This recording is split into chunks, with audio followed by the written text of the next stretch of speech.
Eh bien, bonjour tout le monde, j'espère que tout le monde va bien. Alors, comme d'habitude, on va commencer par une séance de questions, si vous avez des questions à poser. Si vous souhaitez revenir sur des exercices déjà faits ou autres, vous avez la parole.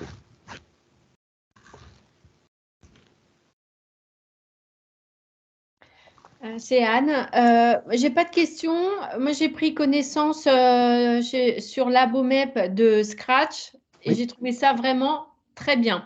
Très bien, bon, bah, c'était le but. L'objectif, c'était que vous preniez, voilà, c'est pour prendre la main, découvrir le logiciel, comprendre en fait, c'est pas tout à fait Scratch que je vous ai mis, mais c'est dans le langage Scratch. Mais c'est exactement, ça sera exactement la même chose qu'on va faire aujourd'hui. Bah, je suis ravi. Donc que le test soit aussi positif. Vous êtes la troisième personne à me le dire. C'est super. Et donc j'encourage les autres aussi à faire la même chose. Donc j'ai mis des exercices sur l'Abomep avec 2 ou 3 séquences, je ne me rappelle plus, avec des niveaux de débutants pour bien comprendre ce que c'est qu'un déplacement, une rotation, dans le sens direct, dans le sens indirect, le sens horaire, qu'on appelle le sens indirect du coup. Voilà, sens positif ou négatif, horaire ou anti-horaire. Donc il faut vraiment bien maîtriser ces trucs-là pour bien comprendre après quand on va passer au traçage, au tracé de figure un peu plus complexe.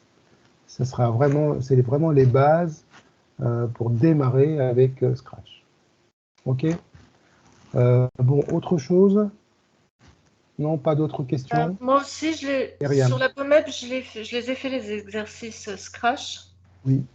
Donc, j'ai eu des petites difficultés avec. En fait, il fallait faire la soustraction par rapport aux angles.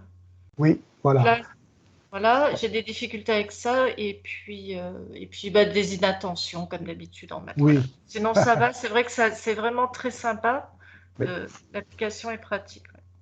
Ok, on reviendra sur les angles. Là, c'est pas évident les angles quand il faut soustraire, il faut ajouter. Voilà, il faut vraiment. On fera, bah, bien sûr. L'idée, c'est que qu'on travaille ça, notamment avec les parallélogrammes quand on attaquera les parallélogrammes. Ok. Bon, bah, je vais commencer par partager mon écran. On va commencer par ça. Quelqu'un a mis un QCM, je ne sais pas qui c'est. On va le corriger derrière cette introduction. Alors, pour l'application 9, on va démarrer. Donc, on s'est arrêté à ce niveau-là la dernière fois. Donc, on appelle développement décimal d'un nombre réel une façon de l'écrire dans la base 10. Quand on dit à l'aide de puissance de 10, on est en train de vous parler de la base 10. C'est notre base d'écriture des nombres actuels. Exemple, le développement décimal de 13,675. Donc on a 3 unités, une dizaine, donc 1 fois 10. 3 unités, c'est 3 fois 10 à la puissance 0, pour la simple raison qu'on a dit la dernière fois, c'est que 10 à la puissance 0, c'est 1. D'accord? Donc ici, vous avez une puissance positive, ensuite une puissance de 10 nulle, 10 à la puissance 0, et là, on va passer dans le négatif. 6 fois 10 à la puissance moins 1, donc on est 6 fois, si vous voulez, 1 dixième. Donc 1 dixième, c'est 10 à la puissance moins 1. D'accord? Donc c'est 1 sur 10 à la puissance 1 qu'on écrira 10 à la puissance moins 1. Et on continue, 7 fois 10 à la puissance moins 2. Donc on est en train de parler de 7, plus 5 fois 10 à la puissance moins 3. Donc on a écrit 13,675 en écriture, qui est en écriture décimale, on a écrit son développement décimal. Ok? Est-ce que vous pouvez me donner le développement décimal de 18,3?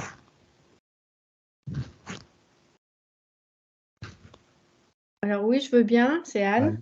Vas-y, Anne. Donc, alors, 18,3, c'est égal à 1 fois 10 puissance 1, plus 8 fois 10 puissance 0, plus 3 fois 10 puissance moins 1.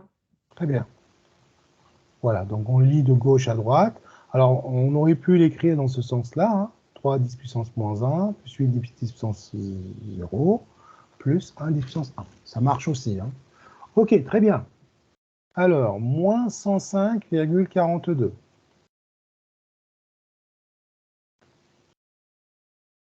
Alors, qu'est-ce qui va se passer là, du coup, à votre avis? Il faudra choisir moins 1 fois 10 puissance quelque chose. Alors, le moins, on va le laisser à l'extérieur, d'accord? On va faire notre développement, et après, on va le développer. C'est comme si j'avais moins 1 fois tout ça, d'accord? Donc, on n'aura que des nombres négatifs. Ok, donc 1 fois 10 à la puissance 2. Le moins, je le laisse à l'extérieur. 0 fois, oui, 0 fois 10 à la puissance 1. 5 fois 10 à la puissance 0. Plus 4 fois 10 à la puissance moins 1. Vous êtes d'accord avec moi ou pas? Qu'est-ce qui Excusez-moi, ne va pas? on peut mettre le 0 fois 10 puissance 1. Oui, Non, c'est c'est quoi obligatoire. Je veux dire, c'est Non, obligatoire. c'est pas obligatoire. C'est D'accord. pas obligatoire, mais je le mets pour vous montrer qu'on a changé de colonne. D'accord. D'accord? Qu'on a changé de position. Bah, c'était ça, en fait, l'invention de 0, ça nous permettait de passer à la colonne, au rang suivant. Bah, sans ça, ça devient moins 15. Ok? Alors, je vous le mets, mais on n'est pas obligé, bien sûr. Mais dans la logique du développement décimal, bon, ça apparaît, quoi. Hein. Donc, plus 2 fois 10 puissance moins 2. Alors, le moins 1, je l'ai mis à l'extérieur. Maintenant, si je développe, le moins, ici, c'est comme si j'avais moins 1. Et donc, maintenant, si je développe, ça va me donner tout simplement moins... Donc, tous les signes ici vont changer. Hein. C'est ce que vous avez appris. Quand on enlève les parenthèses, on change le signe à l'intérieur. Ben, en fait, on est en train de développer, de multiplier le moins 1 par tous les signes. Donc, ce qui va me donner moins 1 fois 10 au carré. Bon, le 0, je vais le laisser 0, c'est pas un problème. Pardon, moins 5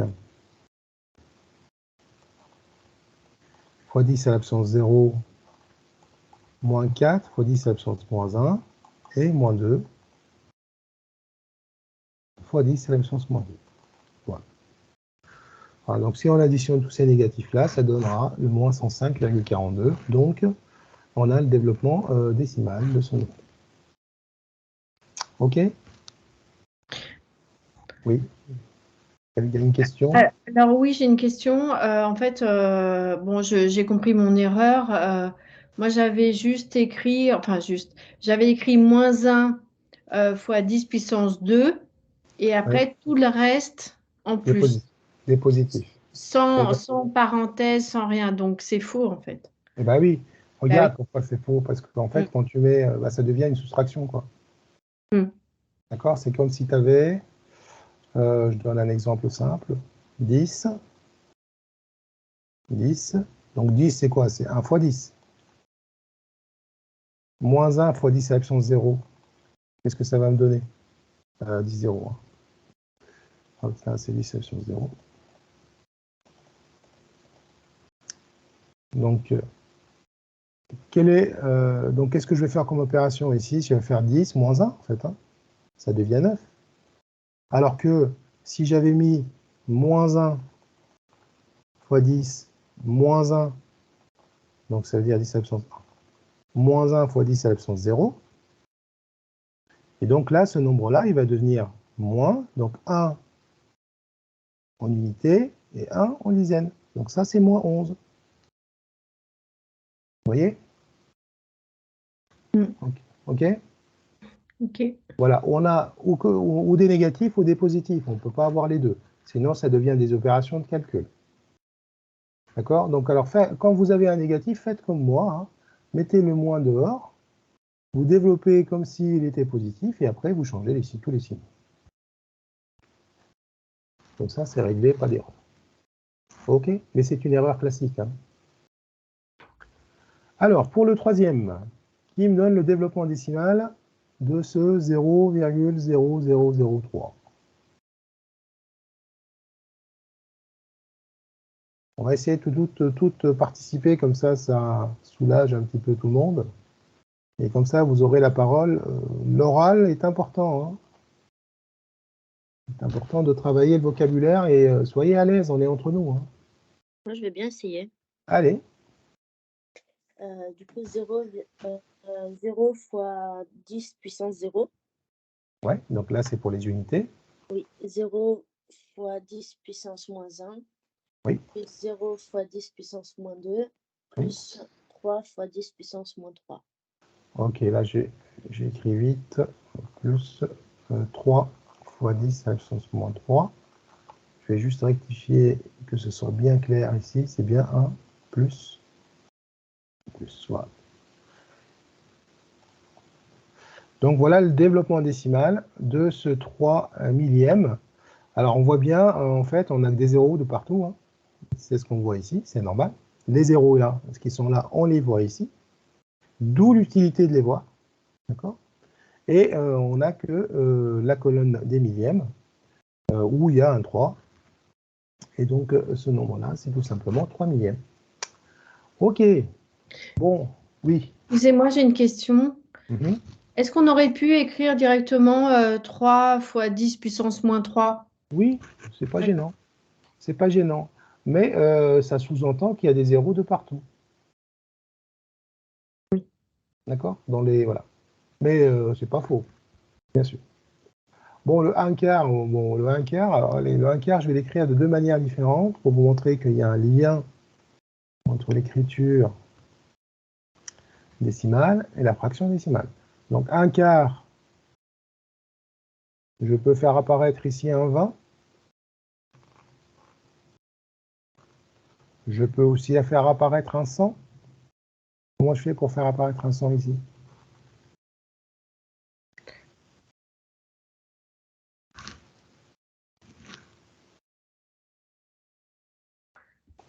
Dites-moi. Les seules opérations autorisées, c'est multiplier ou diviser. On multiplie par 5. Voilà. Donc là, on va multiplier par 5. On met 25 en haut. Voilà. Donc là, on est en train de réduire au même dénominateur, enfin, on va mettre au dénominateur 100, c'est une réduction. Ce n'est pas une simplification, c'est le contraire d'une simplification. Donc 5 fois 5, c'est 25, et donc on a 25 centièmes, que je vais pouvoir écrire 25 fois, alors avant de l'écrire fois, je vais aller étape par étape, 25 sur 10 au carré, et ça, on a dit la semaine dernière qu'on pouvait l'écrire 25 fois 10 à la puissance Moins 2. moins 2, très bien. J'avais plus 2 ici, donc si ça monte, ça devient plus 2. D'accord? Donc ça devient 25 fois 10 à la puissance moins 2. Bon, le développement décimal de ce nombre-là est terminé. Si vous voulez. On peut s'arrêter là, hein. Mais bon, sauf que le 25, ici, on peut le dispatcher un peu. On peut le dispatcher sur les deux colonnes. Alors, je vais quand même l'écrire. Donc c'est 0,25. Alors on peut l'écrire autrement. Alors dites-moi comment on peut l'écrire. Le développement décimal de ce nombre. C'est pas faux ça, mais il y a mieux à faire quand même. Donc c'est 0 fois 10 à la puissance 0 pour les unités, plus 2 fois 10 à la puissance moins 1, c'est 2 dixièmes, plus 5 fois 10 à la puissance moins 2. On a fini avec le développement décimal de 1 quart. Moi, je voulais vous montrer le parallèle avec les fractions, ça permet de réviser aussi, bien sûr, les fractions. Ok. 112 25e, comment on peut le traiter ça? La dernière fraction, 112 25e. Qui se propose pour 112 25e? On voudrait avoir le développement décimal de 112 25e. À vous de jouer.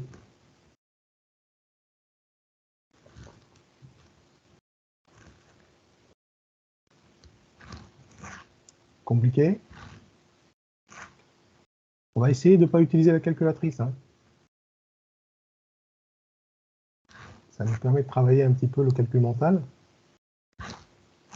qui est une discipline importante dans votre enseignement.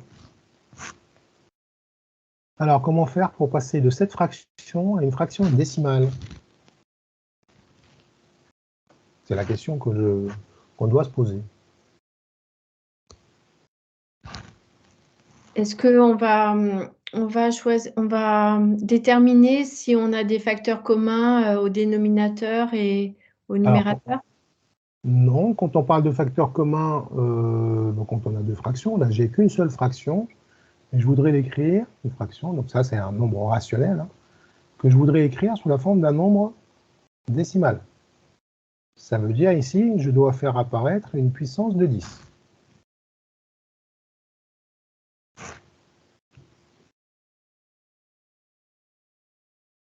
Lucie. Vas-y, Lucie.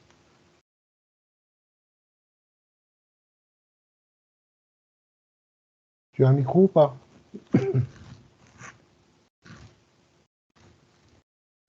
Lucie a levé la main, mais je n'entends pas, je t'entends pas, Lucie.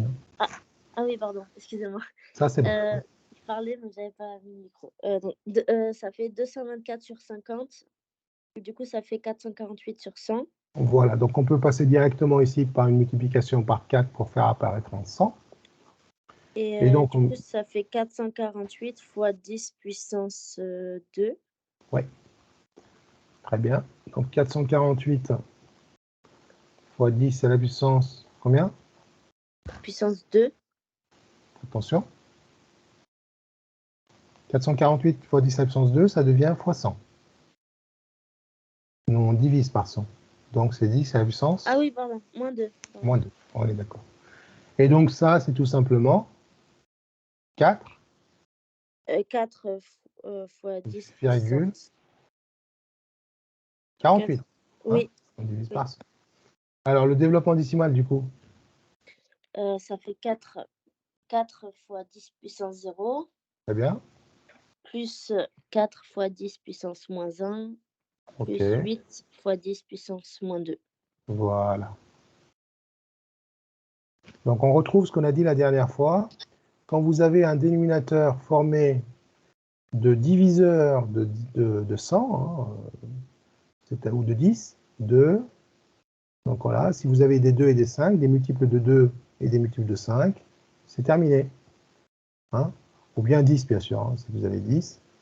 Voilà, donc si vous avez 2, 5 ou 10, là, pas de problème pour former, donc des multiples de 2, des multiples de 5 ou des multiples de 10 pour former des puissances de 10.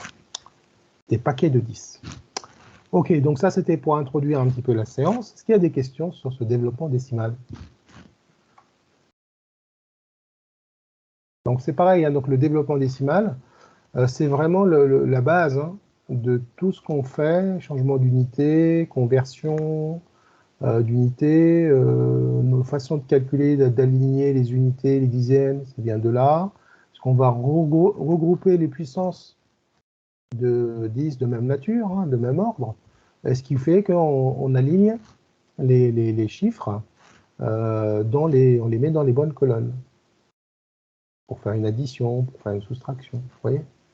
Et quand on multiplie par 10, eh bien du coup, on va changer de colonne. Et donc, on passe à la puissance supérieure.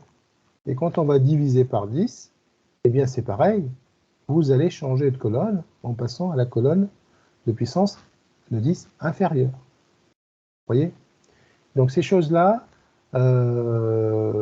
si vous les maîtrisez et vous les comprenez, vous serez plus à l'aise dans l'explication à des élèves, des petits, à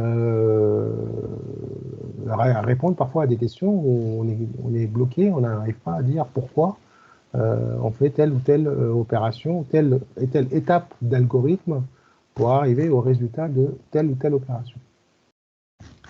Ok, on passe à l'exercice, l'application 10, qui est fort intéressante aussi. Alors je zoome pour que ça soit bien clair, bien visible dans le replay. Donc, un nombre possède un développement décimal, c'est ce qu'on vient de voir, mais il arrive parfois, mais assez souvent, qu'un développement décimal est illimité et aussi périodique. Alors, qu'est-ce que c'est qu'un développement décimal maintenant? Décimal, on sait ce que c'est, mais illimité, périodique, infini. Illimité, c'est-à-dire, c'est la notion d'infini. Eh bien, on va prendre un exemple. Exemple, 17e, quand on fait la division de 10 par 7, eh bien, on va se rendre compte qu'on a une séquence qui va se répéter. On a une période, on va appeler ça une période, on va dire que la partie décimale est périodique. Et regardez ce qui se répète. Ici, vous allez avoir donc cette partie-là qui va revenir à chaque fois. Donc, celle-là, elle va revenir à chaque fois. Donc, 4, 2, 8, 5, 7, 1. Et hop, on repart. 4, 2, 8, 5, 7, 1. Et on va faire ça, ça sera jusqu'à illimité, donc infini, jusqu'à l'infini. Donc, on va parler d'une partie décimale infinie, mais elle est périodique. Donc, la différence entre un nombre décimal qui n'a pas qu'un nombre rationnel, irrationnel du coup, qui n'a pas d'écriture décimale, l'irrationnel, lui, il n'aura pas une écriture décimale illimitée, enfin périodique, pardon, alors que là, nous sommes face à un cas, donc du coup, on a une période assez claire, et d'ailleurs, on a une notation pour dire que ce nombre-là possède un développement décimal périodique. En fait, on va tout simplement écrire la période et on va écrire la barre au-dessus pour dire que cette partie-là, ça va se répéter. Donc du coup, on a défini le résultat, hein, c'est pas la peine de l'écrire plusieurs fois. Le fait de l'écrire une fois, on comprend bien et puis c'est égal, hein, donc c'est bien égal puisque cette partie-là, elle va se répéter indéfiniment. Et donc on a défini ce nombre fractionnaire, rationnel, 17e, par cette écriture décimale, avec un développement décimal illimité, périodique. On va faire des exemples pour comprendre ça. Je prends la fraction 1 tiers.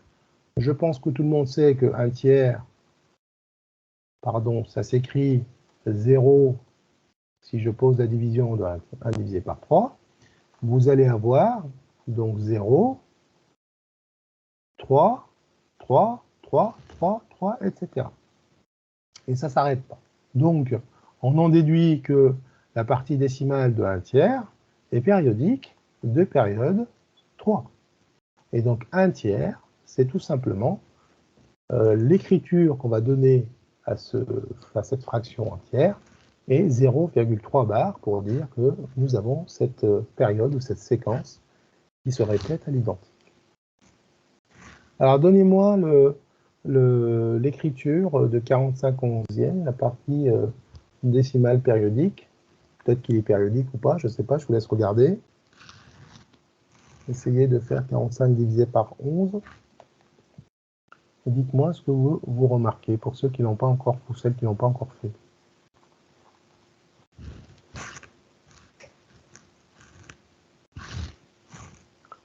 Alors, qu'est-ce que ça donne?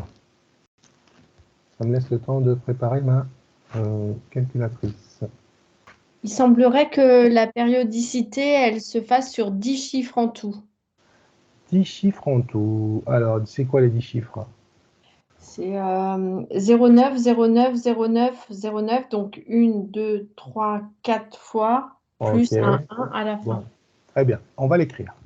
Alors, j'en profite pour montrer comment saisir une fraction à l'aide de la TI Collège Plus. Alors, la fraction en question, c'était 45/11e. Alors, plusieurs façons de l'écrire, cette fraction. Je peux me mettre dans le mode, choisir le mode fractionnaire, n sur d, n pour dire numérateur, d pour dire dénominateur. Et donc 45, voilà. Et je descends avec la flèche ici pour saisir le 11. Ensuite, il faut sortir de la fraction. Voilà, c'est un réflexe à avoir. Et faire entrer, donc on a notre fraction. Voilà. Ça, c'est l'écriture fractionnelle. Maintenant, si je veux qu'il me donne l'écriture décimale approché ou exact, hein, ça dépend. Je vais cliquer sur les flèches ici, les petites flèches là, hop, et là j'obtiens une écriture décimale. Alors, il faut apprendre à lire ces écritures-là. Alors, qu'est-ce qu'on comprend? Donc 4,09, 09, 09, 09, et là il m'a mis un 1. Alors, pourquoi il a mis un 1 et pas 0,9 encore? Parce qu'on s'attend à 0,9, 0,9. En fait, il a fait un arrondi. À la fin, il coupe ici, il fait un arrondi parce que il arrive, la calculatrice ou l'affichage, quand je dis il, cet affichage ou cet écran arrive à ses limites. Et ce sont aussi la limite ou les limites de la calculatrice au niveau de sa mémoire. Autrement dit, en fait ici, on ne peut plus donner d'autres digits, d'autres décimales, et c'est pour ça qu'on va faire un arrondi et on s'arrête. Et l'arrondi de 0,9, c'est 1. Parce qu'ici, on s'attend à 0. Et puisqu'il y a un 9 derrière, donc il l'arrondit à 1. En fait, ce nombre-là, il a une partie décimale périodique de période juste 0,9. Entendu? D'accord? Donc du coup, ce qui va nous permettre d'écrire 45 onzièmes, on peut l'écrire de sous cette manière-là. 45,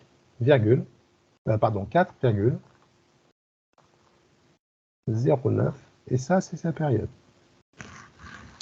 OK? Ça marche?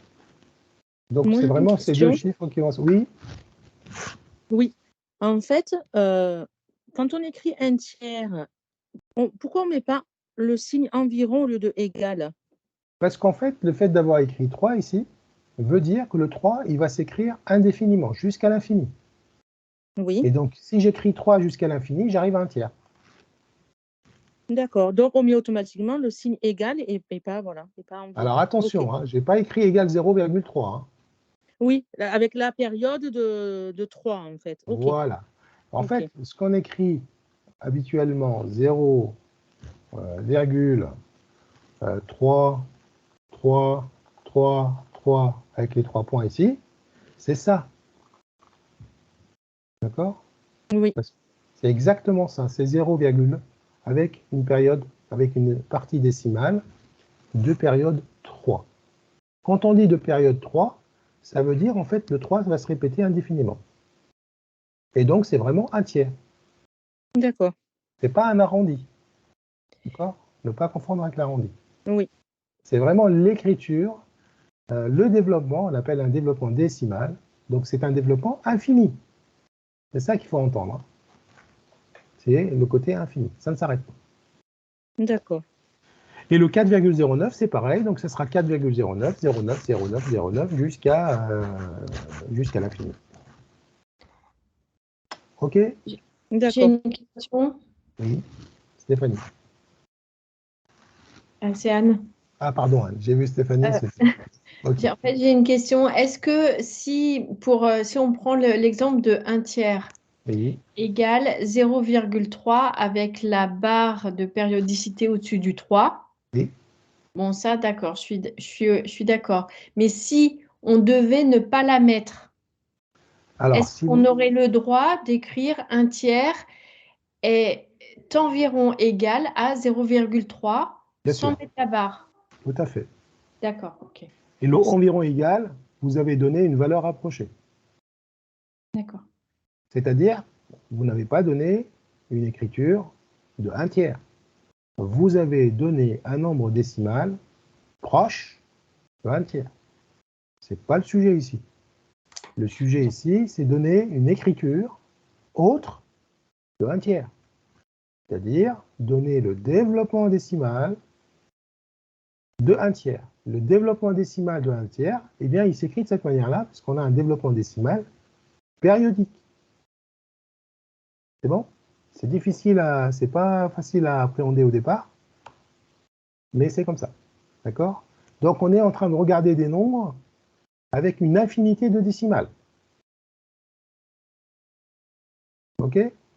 Une partie décimale infinie. C'est voilà, une façon de voir les nombres. OK. 25 treizièmes. Essayez de me donner la partie, l'écriture ou le développement décimal de 25/13e.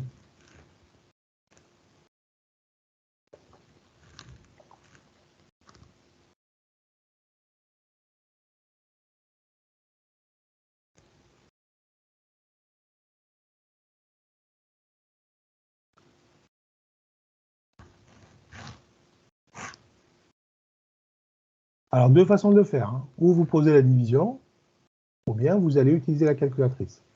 Alors, je reviens sur la calculatrice. C'est vrai que je vous ai montré que l'écriture fractionnaire. J'ai dit ici, donc, on utilise l'écriture fractionnaire, mais on peut facilement faire aussi 45 divisé par 11, et on arrive directement à l'écriture, au développement décimal de 4, pour voir la périodicité de la partie décimale, pour voir si on a une période ou pas. Alors là, 25/13e, pour gagner du temps. 25 divisé par 13. Et là, on regarde. Donc on a un 9, un 2, un 3, un 0, un 7, un 6. Ah, on repasse à 9. D'accord? Donc ça veut dire quoi? Ça veut dire qu'en fait ici, la période est de... C'est celle-là, la période 923 076. Ou 923 076. OK? Donc vous avez cette partie-là qui va se répéter indéfiniment. Voilà, bien sûr, on a coupé. Il n'y a pas besoin d'arrondi. Enfin, l'arrondi de 3, l'arrondi de, de 3 suivi de 0, ça donne un 3. C'est pour ça qu'on coupe et on met un 3. D'accord? En fait, ça, vous pouvez le sentir aussi quand vous posez la division. Si vous posez 25 divisé par 13, vous allez voir, à un moment donné, vous allez retrouver le même reste. Et donc, du coup, vous allez retrouver la même séquence qui va se répéter. Hein, vous vous rappelez que la division, je parle de la division euclidienne. Donc, la division euclidienne, décimale même. Vous allez trouver un reste, vous ajoutez un 0 pour la division décimale, et vous poursuivez. À un moment donné, vous allez retrouver le même reste. Et bien, si vous retrouvez le même reste, vous allez revoir, cette séquence va réapparaître. Ben, c'est la période. D'accord? Et donc, je vais l'écrire. Donc, ce nombre-là, 25 13e, il va s'écrire tout simplement. Donc, je vais peut-être monter un peu pour avoir plus de place. J'en aurai besoin. Donc, 25 13e. Et donc, on a dit, on a une période, donc ça fait 1. Et la période, c'est 923 076. Et donc, cette période-là va se répéter indéfiniment. On aura 923 076, encore et toujours, indéfiniment. Alors, la question qu'on vous pose ici, c'est une question un petit peu délicate. OK, bon, on sait qu'on aura 1,923 076. Ensuite, on aura 923 076. Ensuite, on aura 923 076, etc. On voudrait savoir quel est le 32e chiffre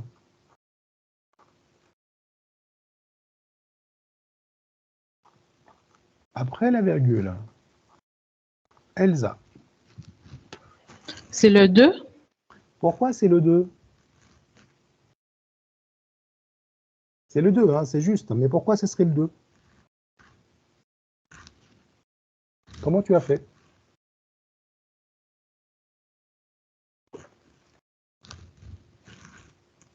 Je t'entends pas, Elsa.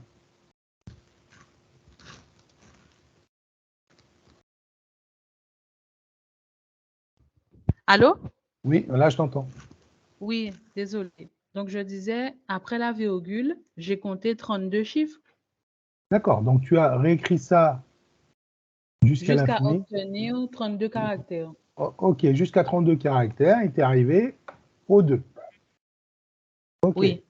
Et comment tu vas faire pour 2023e?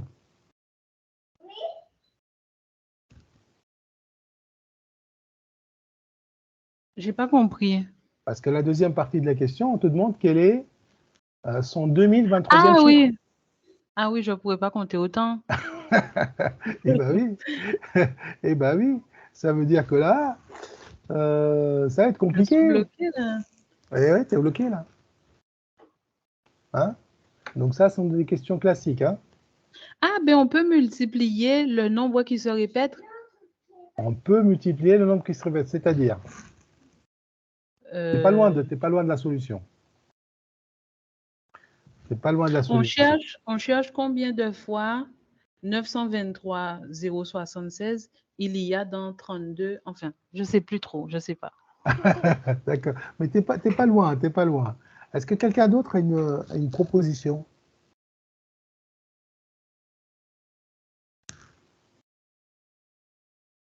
Que quelqu'un d'autre a une proposition? Anne? Ben, intuitivement, j'aurais pensé compter le nombre de chiffres par série. Donc, il y en a 6. Ouais, ok. Alors attends. Donc là, donc du coup, on a cette séquence qui va se dérouler plusieurs fois. Voilà. Donc, X ok, j'ai un 6, X fois, ouais. Et donc, ok, donc là, j'ai 6 chiffres. 6 chiffres. Et ensuite, comment je vais faire? Donc, pour répondre déjà à la première question du 32e chiffre, Ouais. je vais identifier dans quelle série il sera. Après, pour trouver le 2, je ne sais pas. Ok, mais tu nous as pas mal aidé, hein? Vraiment pas mal. Hein? Alors, les autres, vous êtes capable de compléter, parce que là, franchement, c'est déjà bien ficelé. Hein? On n'est pas loin de la solution. Allez, faites un effort. Essayez d'imaginer les choses. Donc, on a cette séquence, cette période qui se répète. La longueur de cette période est de 6. Et on voudrait savoir, on voudrait retrouver ce que votre camarade a trouvé pas par le calcul, en écrivant le nombre. On voudrait retrouver que vraiment la 32e ou le 32e chiffre après la virgule, c'est vraiment 2. 32, c'est 30 plus 2, c'est-à-dire que c'est 6 fois 5 plus 2. Ouais, 32, c'est 6 fois 5 plus 2. Ça, c'est vrai. C'est pas mal. Ok. Mais ça ne nous explique pas comment on a trouvé le 2. C'est la deuxième position après 30. Bravo. Bravo. Bravo Myriam. C'est exactement ça. Alors regardez, donc là on a fait 6, ensuite 6, ensuite 6, on va répéter ça 5 fois. Et ensuite, la 7e séquence, on va tout simplement la commencer par 9. Donc là je commence la 7e séquence, d'accord? Ici, c'est ma 7e séquence ou ma 7e période. Et donc je vais écrire que le premier, et le deuxième, ça sera le 32e. Donc, pour simplifier les choses, parce que là, vraiment, on a développé pour comprendre les choses. Et en fait, comment je vais procéder? Je vais procéder de cette manière-là. Je suis en train de chercher la 32e position. Et je sais que j'ai des paquets de 6. Donc, je vais voir combien j'ai de paquets. Et ça s'appelle combien de paquets de 6? Ça s'appelle une division. Une division euclidienne. C'est-à-dire une division avec un reste. Hein? La division euclidienne qu'on doit à Euclide va nous donner donc ici 5, c'est le fameux 5 que Myriam vient de dire. Donc 5 fois 6, ça fait 30. Et donc là, on arrive à un reste égal 2. On ne peut plus diviser. Donc du coup, je vais avoir 5 paquets de 6. Et mon deuxième chiffre de la séquence, c'est le 32e chiffre. Et donc, mon deuxième chiffre, 1, 2, ben c'est un 2. Et donc, mon 32e chiffre est 2. OK?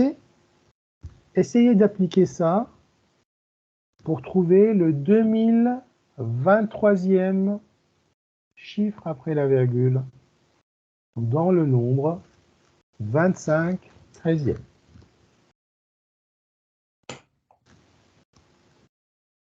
Essayez.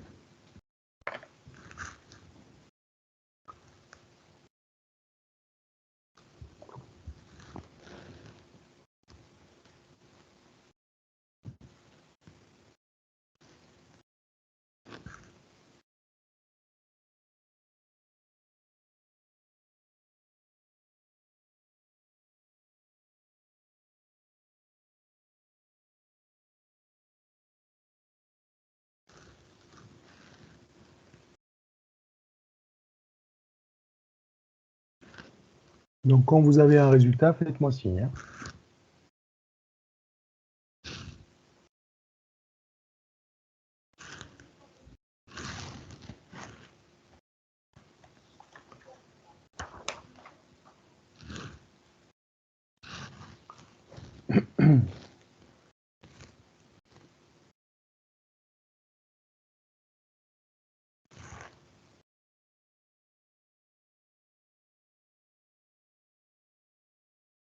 Est-ce que c'est 6 le résultat?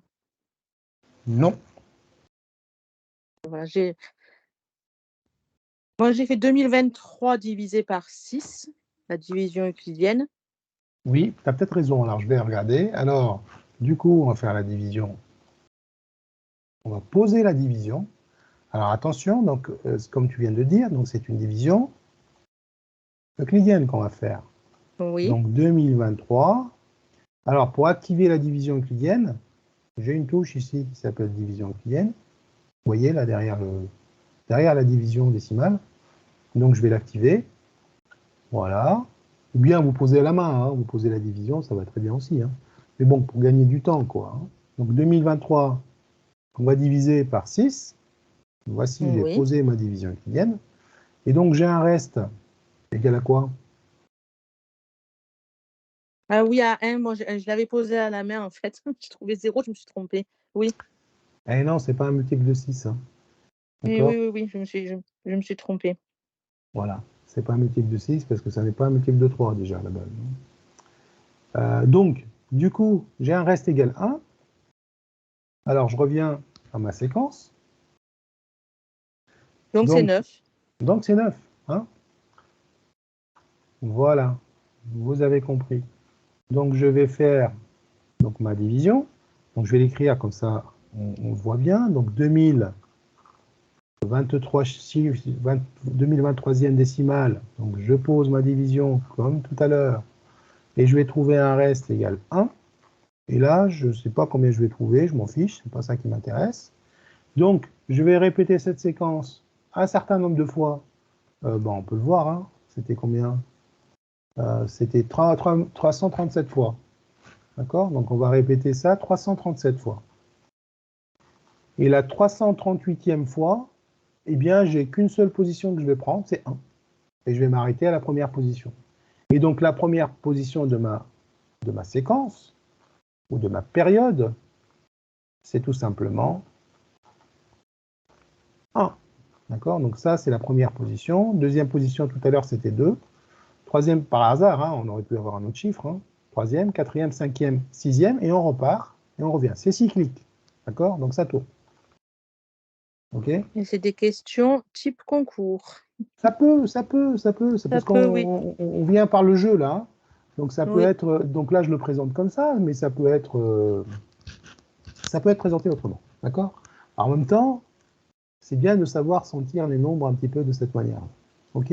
Et pour l'expliquer si ça tombe, on pose la division. Vous posez la division. Reste. Voilà, vous dites que vous avez une période de longueur 6, donc vous avez un nombre décimal avec une partie décimale périodique, d'accord? Vous posez votre division, vous avez un reste égal 1, vous cherchez la position du reste de la position 1, position 1 c'est 9, donc la 2023e décimale est tout simplement 9. OK. Voilà, il n'y a rien de... Il faut 20, voilà, on n'a rien fait d'extraordinaire. Donc ici, en fait, ces exercices-là, c'est juste pour vous montrer l'intérêt de ce 2023e décimal et 9. Donc l'intérêt de la division euclidienne. D'accord? Voilà. Et de comprendre ce que c'est que le reste et ce que c'est. Bon, voilà, c'était juste ça, l'intérêt pour cette première partie. On va attaquer la deuxième partie, qui est aussi impressionnante. Alors, je vais juste changer de page parce que j'ai plus assez de place ici, donc je vais prendre cette partie-là et on va aller travailler ici. Bon, c'est un peu flou. Ça va ou c'est trop flou? Ça passe? Oui. Ça passe à l'affichage? Oui, ça passe. Bon. Oui. Donc, c'est mieux que de travailler ici s'il n'y a plus de... on ne voit plus rien. Donc, on cherche un nombre rationnel. Donc, la méthode est impressionnante. Ici, il faudra la retenir. Bon, je ne pense pas qu'à tomber... Enfin, ça peut, tout est possible. Hein. Donc, c'est un nombre rationnel qu'on va appeler x. D'accord? Donc, on a un nombre rationnel qui est x. Je vous rappelle, rationnel va s'écrire sous cette forme. D'accord? Avec b différent de 0. Et on sait que ce nombre-là, il a une partie décimale périodique de période 27. OK? Et l'idée, trouver ce nombre. Ça va jusque-là. Alors, qu'est-ce qu'on va faire? On nous demande comment écrire le nombre 100 fois x. Bon, c'est guidé, hein? Donc, 100 fois x. Donc, je vais multiplier 100 par x. Si vous multipliez ce nombre par x, par 100, pardon, qu'est-ce qui va se passer? Ça va être 39,27 avec la Bah, on barre. ne peut pas avoir de virgule. Un nombre, il ne contient qu'une seule virgule, qui sépare la partie entière de la partie décimale. Oui, non, j'ai dit des bêtises, excusez-moi. Voilà, non, mais c'est pas grave. Excusez-moi. Donc 3927,27 avec la barre. Voilà. Donc, pourquoi? Puisque, rappelez-vous, donc cette écriture-là, 39,27 avec la barre, veut dire 27, 27, 27, indéfiniment. Si je multiplie ce nombre par 100, on est d'accord que vous allez déplacer votre virgule ici, c'est-à-dire vous allez augmenter ce nombre-là d'une puissance 10 au carré, donc vous allez avoir 3927, mais il restera toujours périodique. On est d'accord, donc on va l'écrire comme ça. Ça va?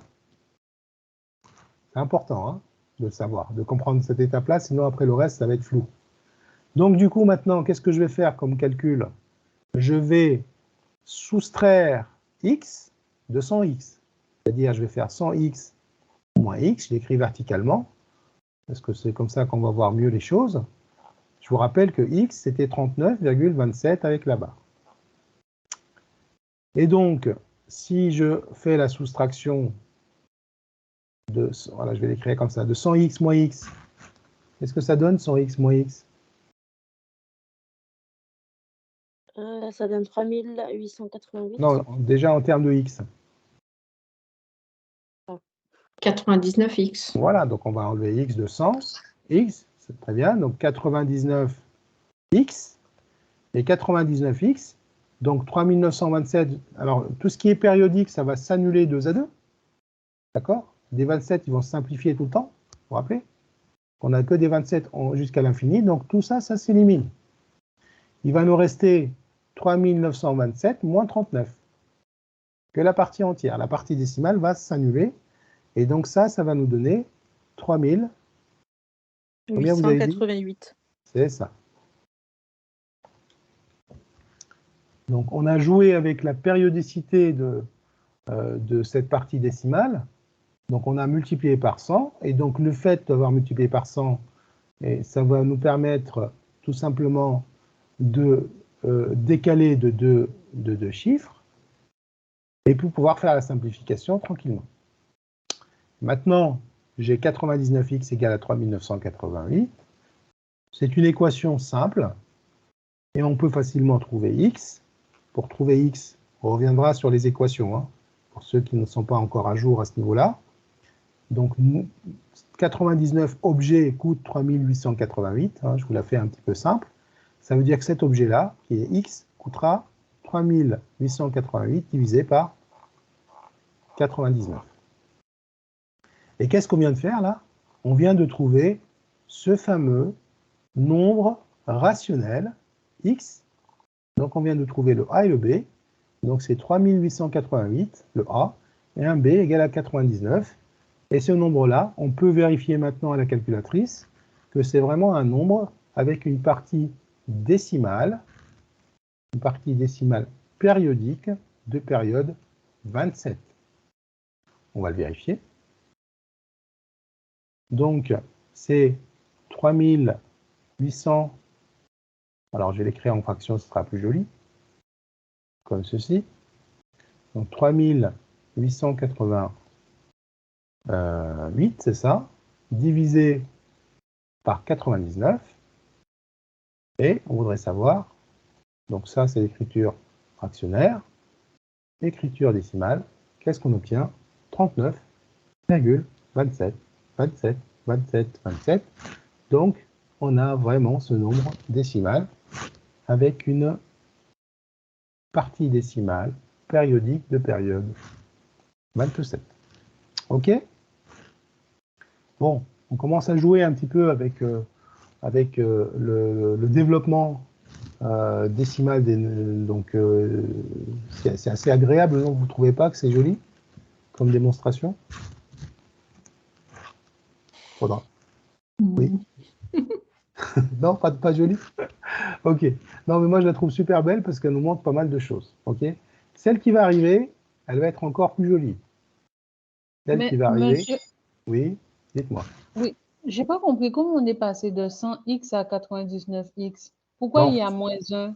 en fait, on a fait 100x moins x. On a soustrait x. Et puisque x est égal à 39,27 bars, on a fait la soustraction des parties décimales, des parties entières. Parties décimales vont s'annuler puisqu'on a des 27 de partout. Donc ça nous donne une partie décimale nulle. Et il va nous rester que 3927 moins 39. C'est comme si x était compris dans 100.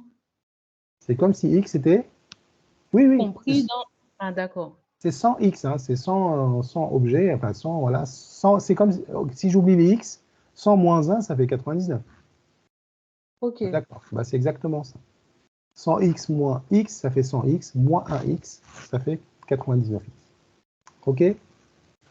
Mais du Ok, coup, merci. cette démonstration, elle est applicable à tous les chiffres? Enfin, Mais à tous les chiffres qui font deux chiffres, virgule, avec une série illimitée? voilà, ce qu'on vient de faire, c'est applicable à tous les nombres rationnels qui ont un développement décimal périodique. Ce qui nous a permis de simplifier la vie, là, c'est cette période, puisqu'elle se répète. Et même si on avait multiplié par 100, eh bien, la partie entière, elle va grossir, mais la partie décimale, puisqu'on est en train de parler de nombres vers l'infini, hein, la partie décimale, elle est vraiment, on parle de l'infini, restera toujours périodique, hein, sans problème. OK? Alors, regardez ce qui va se passer pour la 4. Alors, pour la 4, on va prendre le nombre suivant. Un nombre décimal, enfin, le développement de ce nombre décimal. Alors, si je vous écris, donc on l'a appelé y, donc on va l'écrire y. 0,99999, etc. Donc, ce nombre-là, je peux l'écrire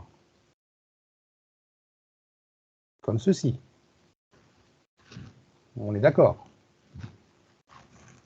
Oui. OK. Maintenant, on va faire la même chose. On va multiplier par 10 ce y. Donc 10y, qu'est-ce qui va se passer pour 10y? Ça sera égal à quoi? C'est comme si j'avais multiplié ce nombre-là par 10. Donc, je vais avoir 9,99999, etc. Donc, ce qui va me donner 9,9 avec barre. Donc, j'obtiens encore un nombre décimal avec une partie décimale périodique. De période 9 comme pour le y. Pareil, je vais faire 10y moins y. Donc 10y moins y, ça va me donner quoi? 9,9 moins 0,9. Donc 9,9 bar moins 0,9 bar, bah, ça restera 9, puisque cette partie-là doit s'annuler. Et 10y moins y, bah, j'obtiens 9y égale 9. OK? Eh bien, j'ai la valeur de y. Donc maintenant, je vais diviser par 9, parce que 9y égale 9. Donc y égale combien? 9 sur 9 égale 9 sur 1. 9, bah, égale 1.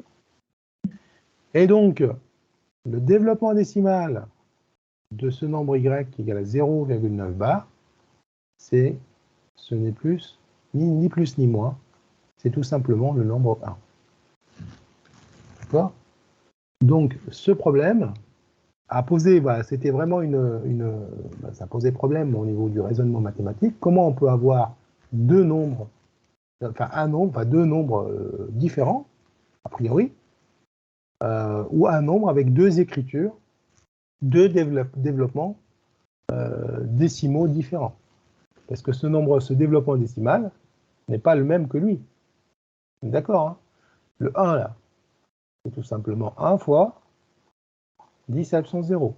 Sauf que le y ici, c'est pas le même développement. Mais en fait, quand on est au voisinage, voilà, j'utilise un peu des mots techniques, hein, là, on parle de développement illimité, c'est-à-dire on va jusqu'à l'infini.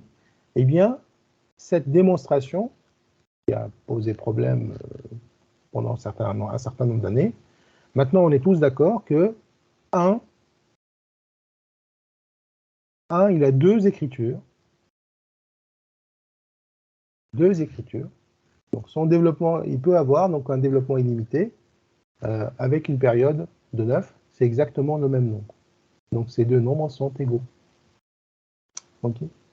Et on peut retrouver cette je ne vais pas dire aberration, mais qui peut apparaître comme une contradiction. Ça, on ne va pas le dire aux élèves, hein, parce que le problème des élèves, en fait, ils ne voient pas ce que ça veut dire, en fait, comme aussi vous, cette écriture-là et cette écriture-là, ils ne comprennent pas la différence. La différence, elle est majeure entre ces deux-là. Pas entre ces deux-là, c'est les mêmes, mais entre ces deux-là. Donc, si j'écris environ 0,9, ça n'a rien à voir avec ça. Ça, c'est juste pour dire que ce nombre-là ne s'arrête jamais. Il n'y a que des 9 jusqu'à l'infini. Eh bien, quand j'ai que des 9 jusqu'à l'infini, ce développement décimal, c'est exactement 1. C'est une autre écriture de l'entier 1. OK? Bon, ça peut un petit peu choquer au départ, mais voilà, sachez-le que c'est la même chose. Donc, qu'est-ce qu'on a fait à chaque fois? À chaque fois que vous allez avoir un nombre décimal, un développement d'un nombre décimal qui a une période, un développement périodique illimité, enfin, ça sera forcément illimité, périodique, ben, on peut jouer avec cette multiplication pour essayer de trouver une deuxième écriture d'un nombre. OK? Je vous donne un autre exemple pour voir que ça fonctionne pas pour que 1, hein, là j'ai mis 1, mais c'est pour plein de nombres. Alors regardez, je vais prendre par exemple, après on passera à Scratch parce que le temps file là. Je vais prendre 43, je vais prendre comme nombre x 43 avec une période 43,9. Une période égale 9. OK? Donc, encore une fois, donc ce nombre-là, c'est 43,99999, ça ne s'arrête jamais, jusqu'à l'infini. Comment je vais pouvoir l'écrire autrement? Eh bien, je vais faire la même histoire. Je vais multiplier par 10. 10x. Ça va me donner quoi, 10x? Donc, je multiplie 43,9 bars par 10. Donc, ça va me donner 439. Et j'ai toujours une période de 9. Ça va? Faisons la soustraction. 10x moins x. Donc, c'est-à-dire 439,9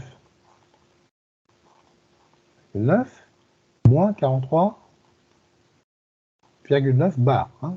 On est en train de parler de période. Hein. Développement périodique. Décimale périodique. OK. Donc, ces 9, ils vont s'éliminer mutuellement. Et j'aurai 439 moins 43. Bon, c'est ce qui nous fait 96. 96. Merci. Et 10x moins x, ça va me donner 9x. OK? Maintenant, qu'est-ce qui reste pour trouver x? On va tout simplement diviser par 9. 396 divisé par 9. Alors, si vous divisez 396 par 9, bah, c'est un multiple de 9. Ça fait 44. Oui, donc on rappelle un petit peu les critères de divisibilité par 9. Oui. 3 plus 6, ça fait 9. 9 et 9, 18. Donc, c'est un multiple de 9. Et on trouvera 44.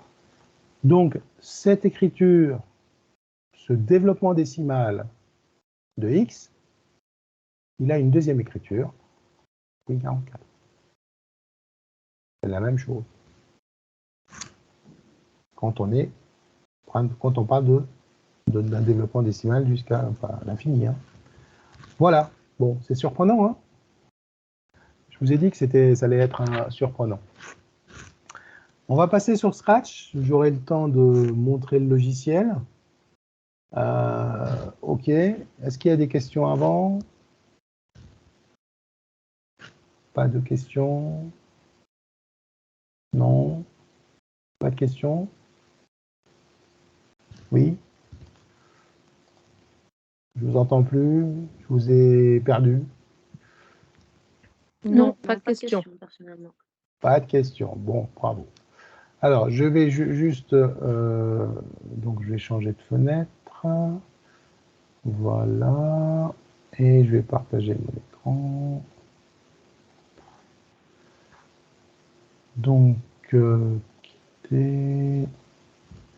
Voilà. On va passer directement. Donc, je vais partager mon écran.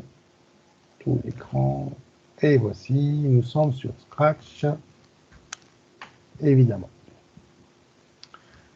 Alors, est-ce que tout le monde a déjà créé un compte sur Scratch? Oui, moi c'est fait, ça y est. Ok, super. Oui. C'est bien de créer un compte parce que quand vous créez un compte, en fait, tout sera sauvegardé. Tout ce que vous allez faire sera sauvegardé et c'est intéressant, ça vous évite de retaper à chaque fois tout ce que vous faites. Ok. Donc, pour créer un compte, je l'explique à tout le monde assez rapidement. Donc, vous allez, pour aller sur Scratch, vous tapez Scratch 3.0 sur votre navigateur de recherche. Vous arrivez, vous cliquez sur Scratch, le premier lien, me semble-t-il, et vous arrivez à cette fenêtre-là. Donc, vous allez aller sur Créer, ici, et vous... non, c'était pas Créer, pardon. Rejoindre, plutôt. Voilà, c'est Rejoindre. Donc, moi, c'est se connecter. Vous, ça sera Rejoindre, ici, Scratch. Donc, vous cliquez sur Rejoindre, il vous demande votre nom, mot de passe, vous tapez votre mot de passe. À un moment donné, il va vous demander une adresse email. Vous donnez votre adresse email. J'ouvre une parenthèse sur les adresses email parce que j'écris à pas mal de personnes sur les adresses email que vous m'avez données et je constate que visiblement vous ne les consultez pas assez régulièrement. Donc, vraiment les consulter. Et donc pour Scratch, c'est pareil, il va vous envoyer, on vous envoie un lien pour valider votre inscription. Et si vous ne le faites pas en temps et en heure, enfin, en temps et en heure, je crois que vous avez une semaine, 15 jours, je ne sais plus, eh bien votre compte ne sera pas validé et du coup il sera suspendu. Et ensuite après, quand vous allez rejoindre Scratch à nouveau, eh bien il va vous dire cette adresse email n'est plus utilisable parce qu'il va la bannir. Donc, n'oubliez pas de valider votre inscription pour ne pas avoir ce genre de problème. Bon, ceci étant dit, maintenant, on va, bon, je me connecte, voilà, j'ai plusieurs comptes, le compte, voilà, je me connecte, et on va faire créer. Alors, même si vous n'avez pas créé de compte, vous pouvez aller directement à créer ici, ça marchera, créer. Donc, on parle de projet, voilà, donc création de projet, et vous arrivez sur cette page-là. Bon, par défaut, il lui donne son nom, hein, et il incrémente. Nous, on va l'appeler séance 6, par exemple, 2024. Comme ça, on saura la retrouver, même si je ne sais pas si aujourd'hui on fera des choses, mais en tout cas, c'est l'idée. Entrée, et donc, voilà, votre séance, elle s'appelle séance. Maintenant, si je veux la revoir, donc vous allez revoir, donc fichier, enregistré, donc ça sera enregistré automatiquement. Alors, je ne sais plus, ouais, c'est par là. Donc, on va aller sur les fichiers. Et quand vous allez sur fichiers, vous allez trouver tous vos projets. D'accord? Bon, ceux que vous avez nommés sont nommés, et tous ceux qui n'ont pas été nommés, bah, il va leur donner un nom, son nom, etc. Voilà, par exemple, ceux-là, ils n'ont pas de nom. OK?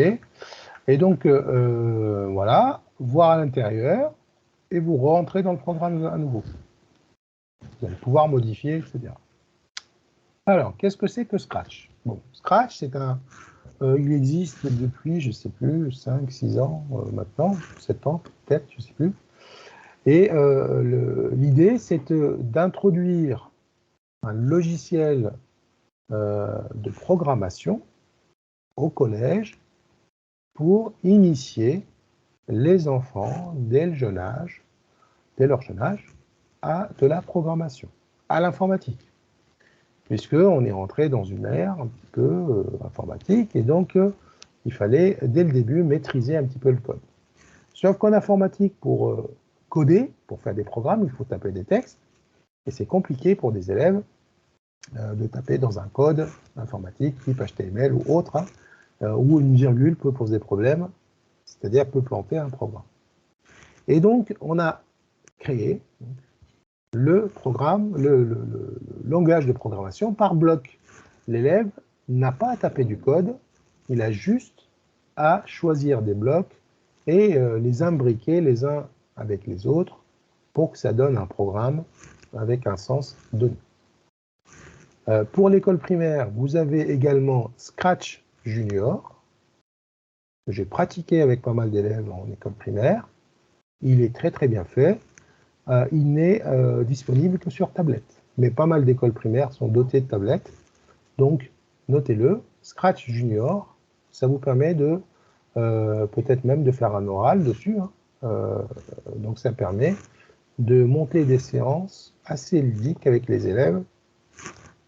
Et c'est assez facile à prendre en main. L'application est disponible aussi pour les téléphones. Hein, vous pouvez regarder. Donc, Scratch Junior, c'est de la programmation par bloc. Est-ce que vous avez des questions jusqu'ici? Non. Ok. Et donc maintenant, Scratch fait partie aussi dans tous les concours des professeurs des écoles, mais aussi dans tous les sujets de brevets. Donc tous les brevets, il y a un exercice Scratch dans chaque brevet. Donc ça veut dire que vous avez aussi une banque de données disponible avec des exercices si vous voulez vous entraîner. Ceci étant dit, je vous ai déposé un fichier sur Teams. J'ai créé un nouveau dossier Scratch ici, vous voyez, et j'ai mis un nouveau fichier vraiment initiation Scratch, Scratch 1, pour ceux qui n'ont pas, bon, on l'ouvrira après, hein, donc pour déjà des premiers pas, Voilà, ça a été fait par une université française. Je ne me rappelle plus le nom. Je sais que j'avais le livre, mais il y a 7-8 ans. Hein, donc c'est vraiment très très bien fait. Alors il a été fait avec Scratch 2.0 qui diffère légèrement, mais vous allez retrouver l'essentiel. Voilà, c'est exactement le même langage. Ok, donc c'est par bloc. Voilà, on retrouve quelques différences sur les tuiles. Bon, ce que j'appelle tuiles ou blocs, c'est ça. Hein. Ok, donc ça, vous pouvez déjà aussi. Bon, je pense qu'on n'aura pas le temps de faire beaucoup de choses dessus. Donc là, je vous laisse regarder. Il y a 3-4 activités intéressantes que vous pouvez faire pour vous entraîner. Donc, comme ça, j'oublie pas, c'est fait. Ok. Alors, maintenant, je vais expliquer un petit peu le fonctionnement.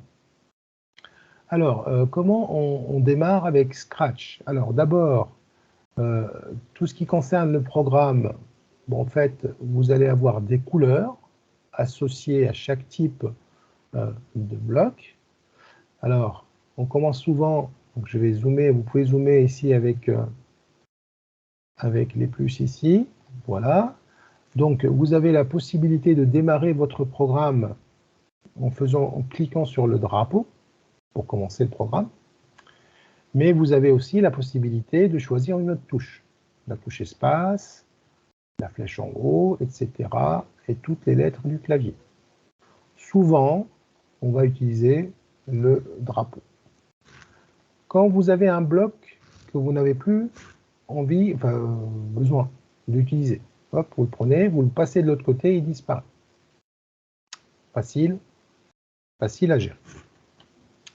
Ensuite, maintenant, sur les blocs jaunes, qu'est-ce que je vais avoir? Qu'est-ce qui va nous intéresser dans un premier temps? Réellement, on va utiliser que ça, ou bien quand on veut changer de touche, mais pour l'instant, on va regarder que ça. Le deuxième bloc qui va nous intéresser, c'est le bloc mouvement, les blocs mouvement. Donc, qu'est-ce que je vais avoir comme bloc mouvement? Je vais avoir avancer. Donc, on avance en pas, mais réellement, ce n'est pas des pas, c'est des pixels. Donc, vous allez m'entendre parfois dire pas, parfois dire pixel, c'est la même chose. Donc, je peux avancer de 10 pas, je peux avancer aussi de moins 10 pas. Avancer de moins de 10 pas, ça veut dire reculer de 10. D'accord? Donc, ça permet de travailler le nombre relatif avec les élèves, par exemple, si vous étiez au collège. Ensuite, je reviens là-dessus. Là, vous avez ce qu'on appelait, je reviens après sur les blocs, vous avez ce qu'on appelle la scène. Donc ici, c'est votre scène de travail.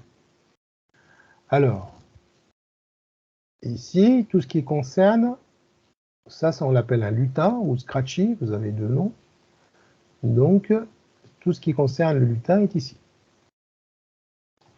D'ailleurs, on peut remplacer le lutin. Bon, je vous laisse regarder, hein, si vous voulez vous amuser. On peut le remplacer. On peut également changer l'arrière-plan. Si vous voulez changer l'arrière-plan, vous cliquez sur l'arrière-plan ici et vous allez pouvoir le changer. Bon, là, je vais rester avec l'arrière-plan qui m'intéresse. Ça va très bien. Si jamais il bug votre programme, ça peut arriver. Hein, si vous faites plein d'erreurs, plein de choses, bah, vous revenez sur le fichier, vous réactualisez ici votre page, donc vous repartez à 0. D'accord? Ça peut arriver qu'il plante. Hein. Donc je vais rezoomer. Donc je rezoome pour que ça soit... Voilà.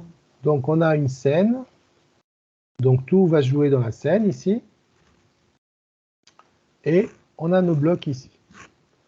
Ok, donc qu'est-ce que les blocs qui vont nous intéresser? Donc avancer bien sûr. Tourner, vous avez deux sens pour tourner. Donc cette flèche-là, on tourne dans le sens horaire. Et je peux changer, bien sûr, l'angle qui m'intéresse. Et les angles sont exprimés en degrés. Si vous voulez tourner dans l'autre sens, vous allez choisir le sens anti-horaire, qu'on appelle le sens direct en mathématiques. Mais bon, vous dites horaire, anti-horaire, ça va bien. Mais il faut bien regarder dans quel sens vous allez tourner. aller à 0, 0, en fait, c'est les positions de votre lutin dans le repère. Donc, x égale 0, donc c'est la position sur l'axe des abscisses. Y égale 0, c'est la position sur l'axe des ordonnées. Et quand vous mettez 0, 0, vous êtes au centre de la scène comme maintenant. Donc là, on était au centre de la scène. OK. Alors regardez, je vais le ramener au centre de la scène. Donc si je clique sur le drapeau, il revient au centre de la scène parce que je lui ai demandé d'aller à la position 0,2. Maintenant, je vais lui demander d'avancer de moins 10 pas. Il va reculer en arrière. Voilà. Rien de compliqué. Chose importante, quand vous voulez faire tracer une figure avec Scratch, vous devez absolument ajouter le module stylo. Donc, je l'ajoute, il apparaît ici. Alors maintenant, je peux prendre mon stylo et le mettre ici en position d'écriture, par exemple. Voilà, donc j'ai oublié de dire que le programme, il se lit, je vois ce qu'il m'a mis comme message, de haut en bas. Donc on exécute d'abord la première instruction, ensuite deuxième instruction, et on continue. Donc là, si j'exécute, qu'est-ce qu'il va faire? Il va revenir à la position 0, 0, et il va mettre le stylo en position d'écriture. C'est comme s'il avait mis un stylo attaché à son pied. Et tous les mouvements qu'il va faire vont être tracés. Bon, on va lui faire quelques mouvements. On va lui dire d'avancer de 100 pas, comme ça on le voit. On va le faire tourner de 60 degrés dans le sens anti-horaire. Et ensuite, on va lui demander, par exemple, de revenir à la position 0, 0. C'est n'importe quoi, mais au moins, on regarde ce qui se passe. Donc, alors, je peux agrandir la fenêtre de la scène pour mieux voir les choses. J'ai cliqué sur ça. Et maintenant, je clique sur mon drapeau. Il a tourné. Alors, hop, qu'est-ce qu'il a fait? Il n'a pas fait grand-chose. Il est parti à 0, 0. Il a avancé de son pas parce qu'il était là. Il a tourné. Et il est revenu à 0, 0 où il était déjà. D'accord? Donc, voilà ce qu'on peut faire. Maintenant, si je veux faire autre chose, par exemple, je vais lui demander d'aller à la position 100, moins 50 en ordonnée. Je mets le stylo en position d'écriture. Voilà, je fais que ça. Et je vais lui dire après d'avancer de 200 pas, on verra ce que ça donne. Bon. On y va. Voilà. Sauf que le problème, vous voyez là, le premier trait là que j'ai tracé, bah, je ne le veux plus en fait. Comment faire? Eh bien, c'est pour ça que dans tous les programmes que vous allez faire, que vous allez lire, vous avez un programme par défaut. C'est-à-dire vous démarrez toujours presque de la même manière. Alors, vous démarrez toujours par dire, vous allez mettre d'abord, vous allez vous mettre au centre de la scène, donc 0, 0. Vous allez fixer une orientation à votre lutin, et l'orientation, on va toujours et souvent choisir l'orientation s'orienter à 90, qui n'a rien à voir avec 90 degrés. En fait, c'est par rapport à la verticale, c'est pour ça qu'on dit 90 degrés. Et s'orienter à 90, retenez qu'il s'agit de marcher de gauche à droite horizontalement. Donc on va d'abord fixer la position de départ, souvent c'est le centre de la scène. On va s'orienter à 90 pour lui dire on va marcher horizontalement. Enfin, il faut penser à effacer ce qu'il y avait avant. Comme ça, vous partez sur une page blanche et ensuite, vous mettez votre stylo en position d'écriture.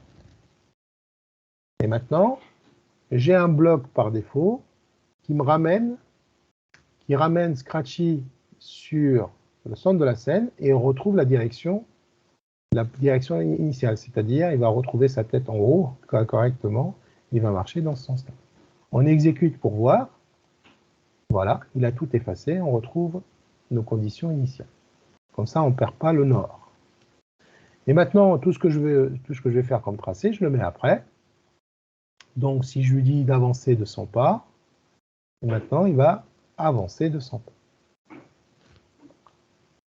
OK? Bon, voilà, on a fait un premier tracé sans problème. Alors maintenant, ce que je vais vous demander, donc, je vais vous demander de me donner les instructions que je dois faire pour tracer un carré. Donnez-moi les instructions pour tracer un carré. Donc là, je vous retrouve ici. Alors, je ne sais pas si Anne qui a levé la main ou c'était peut-être tout à l'heure, je ne sais plus. Alors, oui, en fait, c'était déjà pour une question. Alors, vas-y. Est-ce qu'on a une nécessité de mettre la tuile s'orienter à 90? En fait, dans les programmes que vous allez lire, parce qu'en fait, les compétences attendues, c'est de savoir lire un programme sur le papier. Vous n'allez pas programmer, hein, d'accord? Donc, le fait de dire s'orienter à 90, ça vous permet d'avoir une orientation par défaut. Comme ça, vous savez dès le début dans quelle direction il va marcher et dans quel sens. Direction horizontale, gauche, à droite. C'est important de l'avoir dans les programmes. Sinon, vous ne savez pas comment ça va tracer. Mais tout dépend des programmes. On peut ne pas le faire. Mais en général, dans 99% des programmes, vous allez avoir ça par défaut. Mais en fait, si on ne le met pas, il s'en va quand même de la gauche vers la droite? Ah non, non, non. Si vous ne D'accord. mettez pas ça, si par exemple je lui demande, là je change la direction, vous voyez, et ensuite de position, hop, il est là. Et donc maintenant, si je lui demande d'avancer, il va avancer dans cette direction-là. Il avance dans la direction qui est ici. D'accord? D'accord. Voilà, et il ne reviendra pas. Vous voyez? Oui.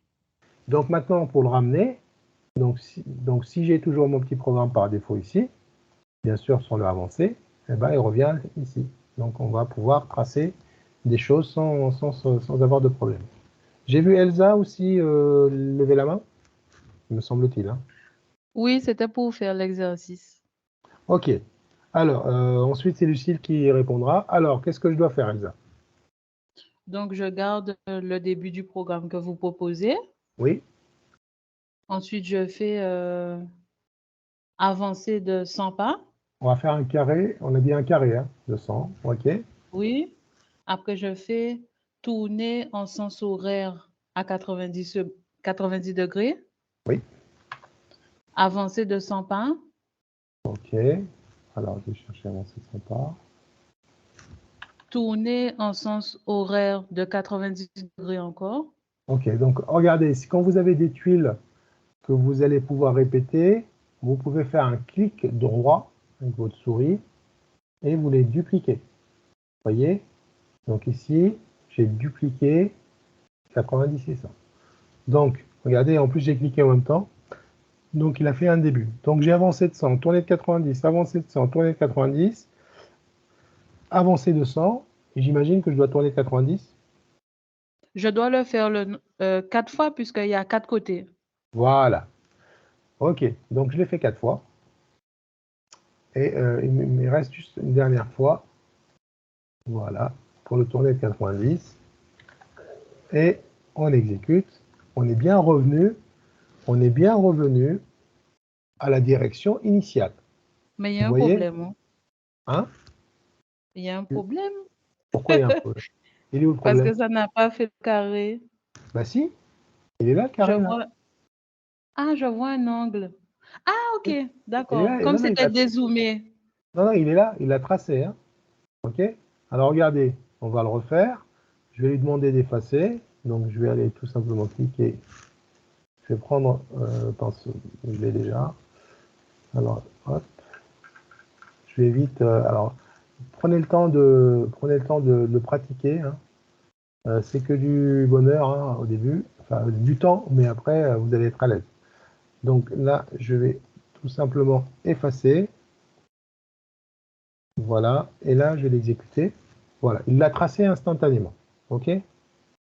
Alors justement, on va donner la... je crois que c'est Lucille qui a levé la main ou avant Elsa, je ne sais plus. Elsa, peut-être. Oui. Moi, j'ai juste une petite question. C'est pas en rapport avec le carré, c'est juste que j'arrive pas à trouver. Depuis tout à l'heure, je cherche et je trouve pas. Le quoi? C'est le stylo en position écriture. Je ne trouve Le pas. stylo? J'ai pas cette. Je vous l'ajouter là, en bas à gauche. Vous voyez là? En bas de mon écran à gauche. On clique sur plus. Il y a plein de modules qui vont apparaître. Oui. Et on va choisir le stylo.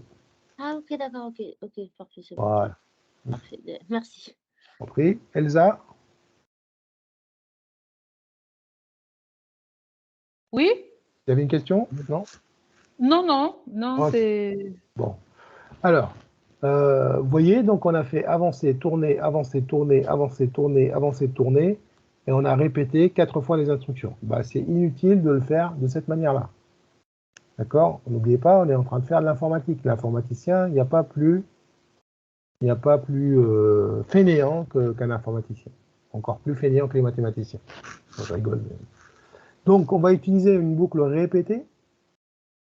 Une boucle répétée, c'est une petite mâchoire comme ça. On va venir insérer dans cette boucle nos deux instructions et on va leur demander de répéter 4 fois ces deux instructions. D'accord? Donc, j'efface ici et maintenant, regardez, il va l'exécuter, on va avoir la même chose, évidemment. D'accord? Assez rapide. Je vous montre une autre astuce qui vous permet de voir les étapes, et ça, c'est pas rien. Je vais aller dans Contrôle. On verra les autres tuiles la prochaine fois, parce que là, il est déjà 20 h. Donc, on va prendre la tuile attendre une seconde, et je vais venir l'insérer. Je vais la dupliquer d'abord. Je vais venir l'insérer ici, et l'insérer ici. Comme ça, à chaque fois qu'il fait un mouvement, il va attendre une seconde pour qu'on voit la transition. D'accord? C'est important de le faire. Alors, j'ai oublié d'effacer comme ça. Voilà. Donc, vous voyez, là, il perd le nord, mais il va revenir. Hein. Allez, c'est parti. Donc là, on démarre. Il fait les 100 pas, il tourne. Il fait les 100 pas, il tourne. Il fait les 100 pas, il tourne. Et il tourne pour qu'il reprenne la position initiale. On revient vraiment à la position initiale. Donc, c'est important de lui demander de revenir exactement à la position initiale. Donc, si on a répété la figure, il faut bien qu'on répète la figure correctement. Autre chose, vous avez proposé de tourner à gauche dans le sens anti-horaire, mais on peut parfaitement tourner dans l'autre sens et ça nous fera aussi un carré. D'accord? Donc le carré, ou je le fais vers le haut, ou je le fais vers le bas. Alors regardez si je le fais vers le bas. On obtient un autre carré, mais c'est aussi un carré. D'accord? On est parti. Donc d'ici, on a avancé de 100 pas. Ensuite, on a changé de direction. Donc il a tourné vers le bas de 90, avancé de 100 pas. Arrivé ici, il tourne encore de 90. Il avance de 100 pas. Arrivé ici, il tourne encore de 90. Il monte. Et là, il tourne de 90 pour reprendre cette position initiale. Autre chose, quand vous êtes gêné par le lutin à la fin de la figure, vous pouvez cacher. Vous pouvez le cacher. Donc pour le cacher, on va aller dans Apparence et on mettra tout simplement caché à la fin. Par contre, pensez toujours à le mettre au début, sinon vous ne verrez pas les transitions. Donc je mets Montrer là, caché ici, et là, si j'exécute, maintenant il apparaît, il trace, et à la fin il va disparaître pour laisser place à la figure, comme ça on voit la figure en entier. Voilà. Ok? Bon, voilà ce que je voulais vous proposer aujourd'hui. On a fait quand même du Scratch. Donc aujourd'hui, c'est essentiellement la présentation du logiciel. La prochaine fois, on commencera à réfléchir sur des figures. Donc n'oubliez pas, je vous ai laissé donc un document, j'ai déposé un document Scratch dans le nouveau dossier Scratch. Pour celles et ceux qui n'ont pas encore la main, Donc, c'est bien de le lire et d'essayer de faire les 3 activités. Il y a aussi, donc, sur la Baumette, pas mal d'exercices corrigés pour le faire. D'ici la période estivale, je suis en train de vous voir comment vous sélectionnez quelques exercices qui vous permettent de faire aussi quelques révisions pour ne pas perdre un petit peu le, comment dirais-je, voilà, pour rester toujours dans le bain. Ok? Ok. Voilà. Bon, bah, je vais vous laisser reprendre une vie normale. Merci. Je vous dis bonne soirée, Merci, bonsoir à tous. Merci. bon courage pour, Et à mercredi. bon courage pour les activités. Je vous dis à très bientôt, mercredi prochain. Merci. Au revoir. Au revoir, bonne soirée. Merci, Merci. au revoir. Au revoir.